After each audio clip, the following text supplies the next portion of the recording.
The bride arrived, with chains on her ankles and a plan to burn the town. "Don't take them off," she said, eyes locked on the sheriff. "Not until the vows." He stared at her ankles. The chains looked tight, rusted at the lock. He nodded. Once jaw clenched and closed his hand around the key, the church went quiet. Not the holy kind, the stiff kind, like breath held too long. The bride stepped down the aisle slow, dress dragging just behind the chains. Her boots made no sound. "The cuffs did clink, clink, clink," old women whispered. Men glanced sideways. "She left in cuffs," someone hissed. "That was 10 years ago," another muttered. "Why's she back? Why's she marrying him?"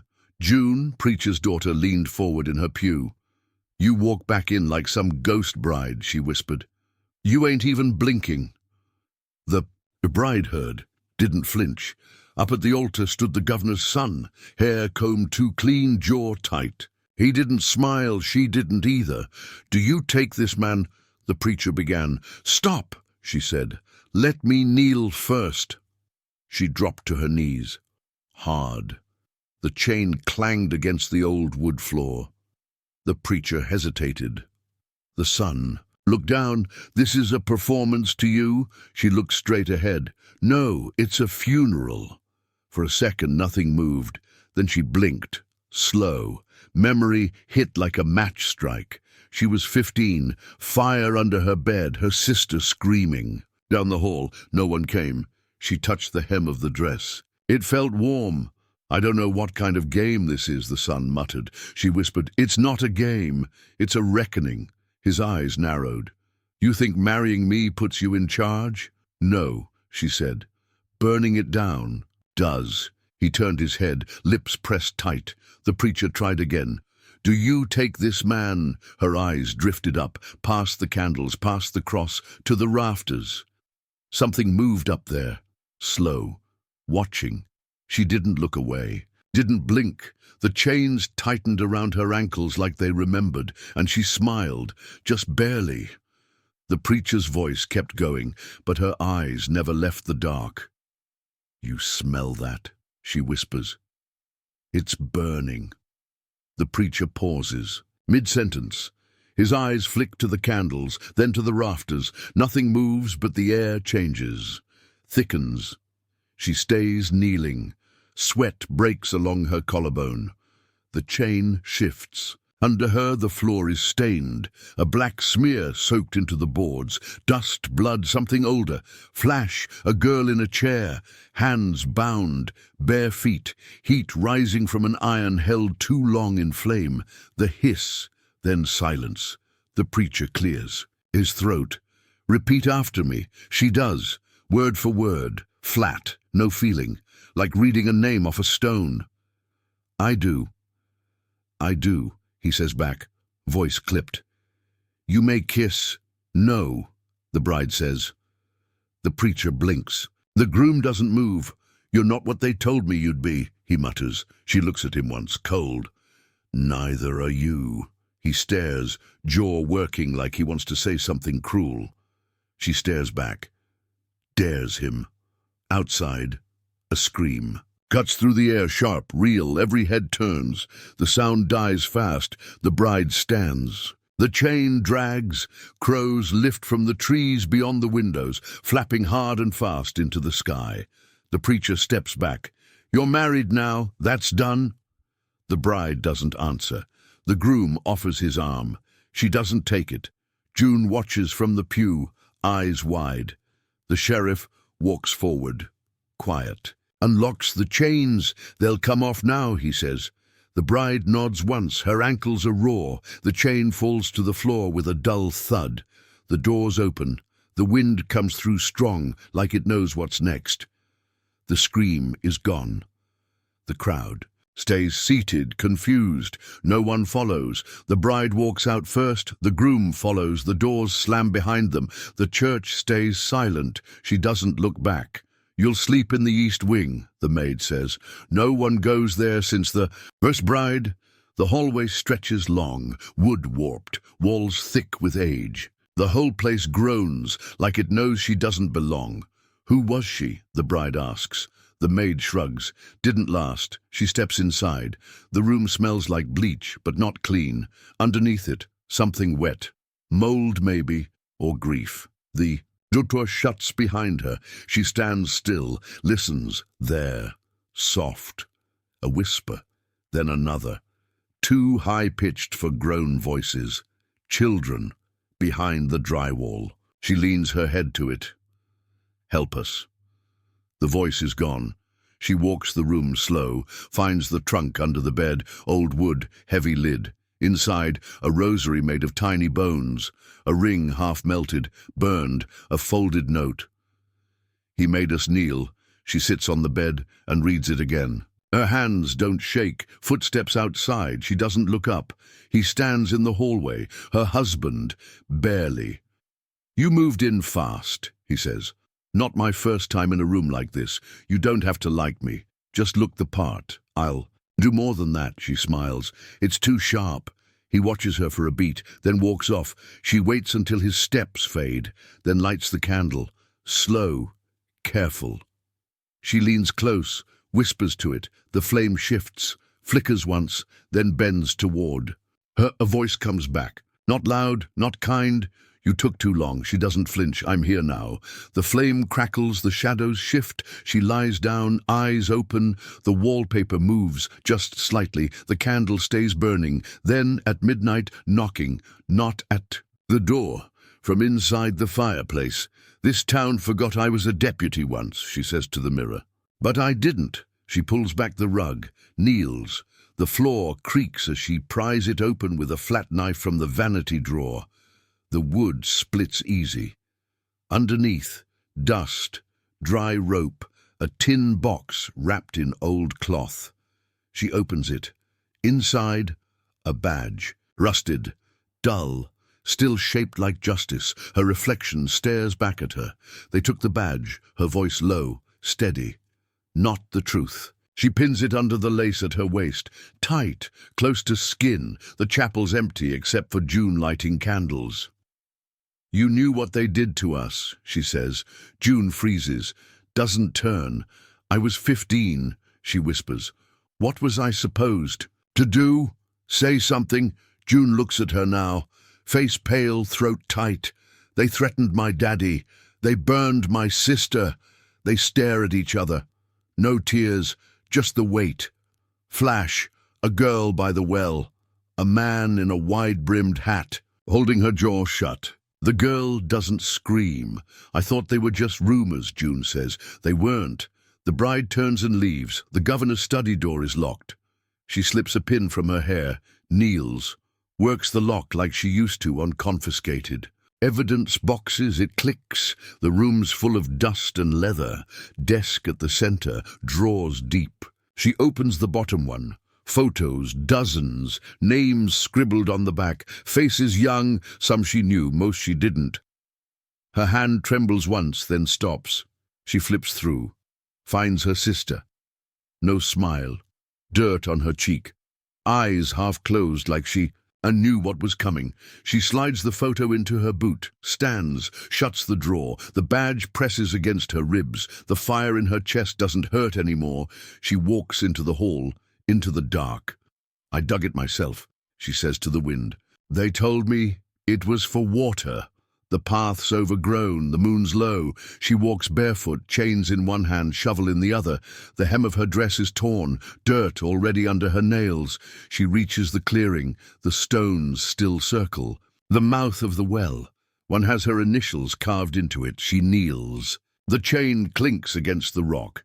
She breathes once, then starts pulling the top loose. The wind shifts. A soft creak below. She shines the lantern in. Bones. Small ones, stacked, scattered, some broken, some not. A pink ribbon floats up in the breeze. Faded, frayed, she stares. Flash, she's 16, standing guard. The man in the hat tosses something heavy down. Don't look, he says. She looks anyway. Something soft lands on something hard. Keep your mouth shut, he mutters. She does. For 10 years, a whisper rises, soft, fragile. You coming back for us? She doesn't cry. She pulls off her ring. holds it between thumb and finger. "I'm not coming back," she says. She drops it. The ring disappears into the dark. "I'm bringing you with me." The breeze dies. The air stills, a sound below, like sighing. She stands slow, stiff, hands shaking now. She wipes them on her dress. The stain spreads. She picks up the chain, wraps it once around her waist, ties the ends like a belt. The wind starts. Again, this time warmer. She looks down one last time, then turns, walks back through the field, doesn't rush, doesn't stumble. The horizon glows faint red. By the time she hits the edge of town, the sun's rising full. Her dress is covered in soil. Her eyes burn bright. She doesn't knock on any doors. She walks straight down Main Street, toward the courthouse, toward the fire, and doesn't look back. "You were the first man who chained me," she says. "You'll be the first to burn." The sheriff doesn't flinch. He sits on his porch, same spot he sat every morning since the trial that never happened, flask in hand. Same one she saw him drink from the night her sister vanished. He lifts his head, eyes dull. "Figured you'd come for me." Figured right. She walks slow, dust on her dress, blood under her nails. The badge is pinned high, just visible under the torn lace. He eyes it. Still holding on to that thing, she steps up, pulls it. Off, presses it to his chest. "This used to mean something." He nods. "Still does. Means you die last." He lets out a small breath. "Not fear, resignation. I did what I was told. You liked it." He doesn't deny it. "They gave me the list. Said keep it quiet. I kept it quiet." Names. He drinks, wipes his mouth. The preacher's brother. The governor's cousin. Man with the glass eye from up the ridge. Why? "They said the girls were trouble. Said we were cleaning the place up. You helped bury them." "I did." "You were supposed to protect us. You were supposed to be quiet." "I was." Undercover CEO watches waitress share her tips with a homeless man. What he did next. What if I told you that a single act of kindness could change 2 lives forever? On a rainy Tuesday evening in downtown Portland, Marcus Chen sat in his rental car across from Danny's Diner, watching the neon sign flicker against the wet pavement. As the newly appointed CEO of Harmony Hospitality Group, he'd made it his mission to visit every restaurant in their chain unannounced. But this wasn't just another inspection. This was personal. 3 months ago, Danny's Diner had posted the lowest customer satisfaction scores in the entire company, and the board wanted it closed.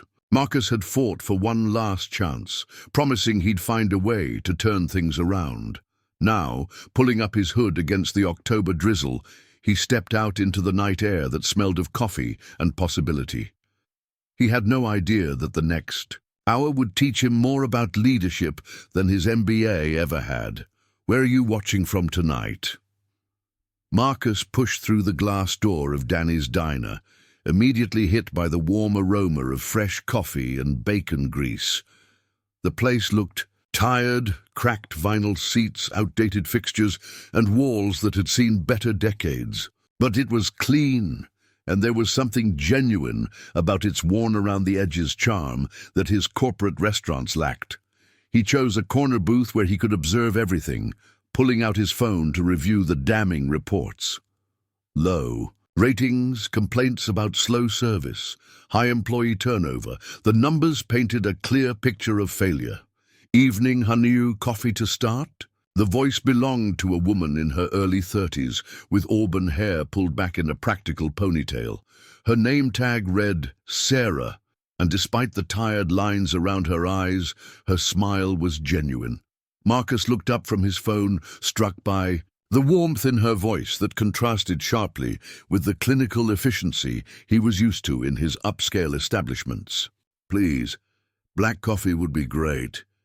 He watched as she poured with practiced ease, noting how she took care to wipe the cup's rim and set it down gently rather than just plunking it on the table. Busy night. Sarah glanced around the half-empty diner.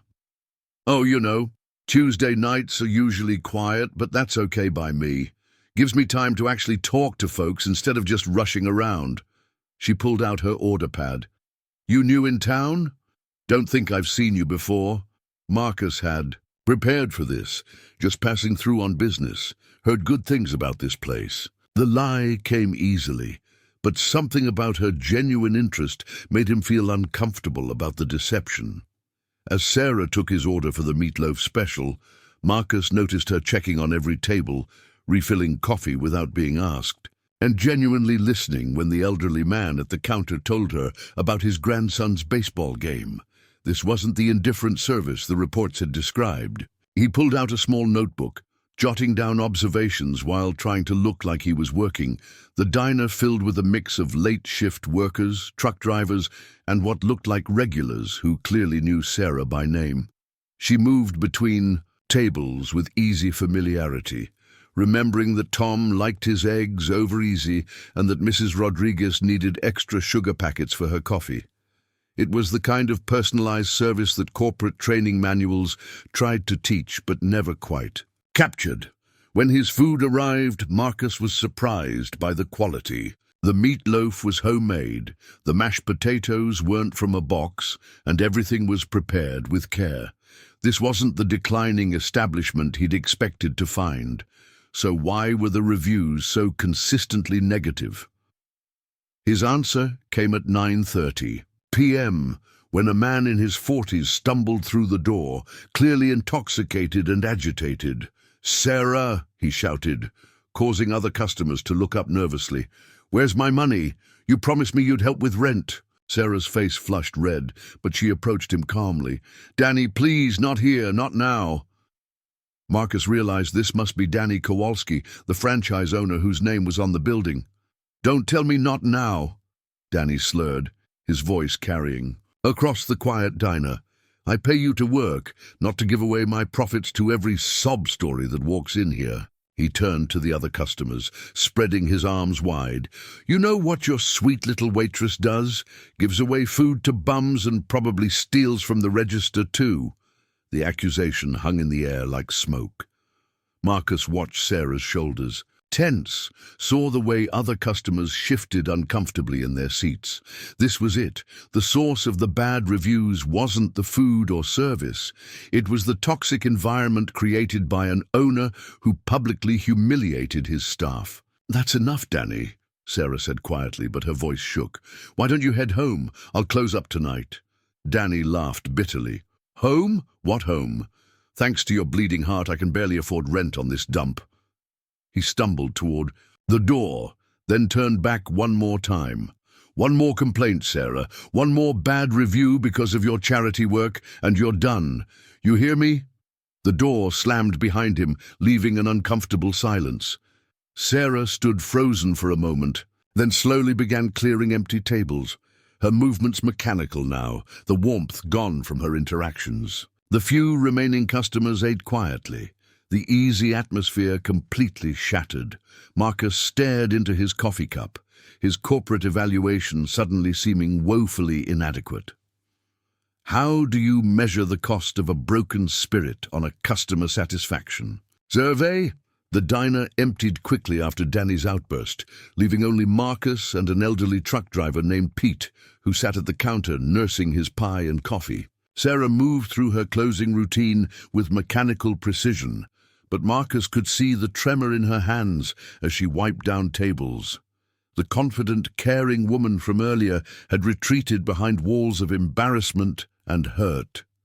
"Don't mind Danny," Pete said loudly enough for Sarah to hear. "Man's been drinking his problems away for months. Wasn't always like that." He turned to Marcus. "You should have seen this place before his wife died. Linda ran the front while Danny cooked. Best little spot in the city." Sarah glanced up from the register, offering Pete a grateful but tired smile. Linda was wonderful. She used to say that feeding people was about more than just food. It was about making them feel like they mattered. Marcus watched this exchange with growing understanding. The reports had never mentioned Danny's personal tragedy, only declining performance metrics.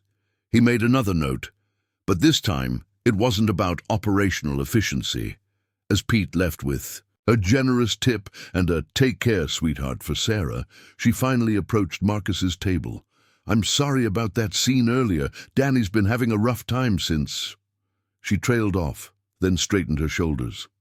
"Can I get you anything else? Fresh coffee?" "Actually, I was wondering about something," Marcus said carefully. "That man, Danny, he mentioned you helping people. What did he mean by that?" Sarah's face flushed again, but this time with defiance rather than shame. "Look, I know it's not my place, but sometimes people come in here who are really struggling, like choosing between a meal and bus fare struggling. So yeah, sometimes I comp a coffee or a sandwich. It comes out of my tips, not the register." "How often is sometimes?" She studied his face, as if trying to determine whether he was judging her. "Maybe once or twice a week. There's this homeless veteran, Miguel, who comes in when it's really cold. He's got PTSD and can't hold down a steady job. I figure, what's a bowl of soup when someone's hungry and it's freezing outside?" Marcus felt something shift in his chest. It was an employee who embodied everything his company claimed to value in their mission statement: community service, compassion, going above and beyond. But instead of being celebrated, she was being threatened with termination. And the complaints Danny mentioned? Sarah sat down across from him, exhaustion finally overcoming professional distance. "Some customers don't like seeing homeless people in the diner. They complain online about the atmosphere or say it makes them uncomfortable. I try to seat folks like Miguel in the back corner, but—" She shrugged helplessly. "I can't turn away someone who's hungry. I just can't." As if summoned by their conversation, the door chimed softly and a weathered man in a worn military jacket shuffled in. Sarah immediately stood, her demeanor brightening. "Hey, Miguel, how are you holding up tonight?" The man, clearly Miguel, smiled shyly. "Evening, Sarah. I don't want to be any trouble. Just thought maybe I could sit where it's warm for a bit." "Of course. Your usual spot is open." She guided him to a back corner booth, away from the front windows. "Coffee to start?" I don't have much money tonight," Miguel admitted quietly. Sarah didn't hesitate. "It's on the house. Linda's old policy. Coffee's always free for veterans on cold nights." Marcus knew this wasn't any old policy, but he admired how she'd given Miguel his dignity while helping him. As Sarah brought Miguel coffee and quietly set down a plate with a sandwich left over from the dinner rush, Marcus made a decision that would have seemed impossible an hour earlier. He walked to the counter where Sarah was updating the register. "That sandwich," he said quietly. "Add it to my bill." Sarah looked startled. "You don't have to do that." "I know. I want to." He paused, watching Miguel eat with the careful appreciation of someone who didn't take meals for granted. "How long have you worked here?"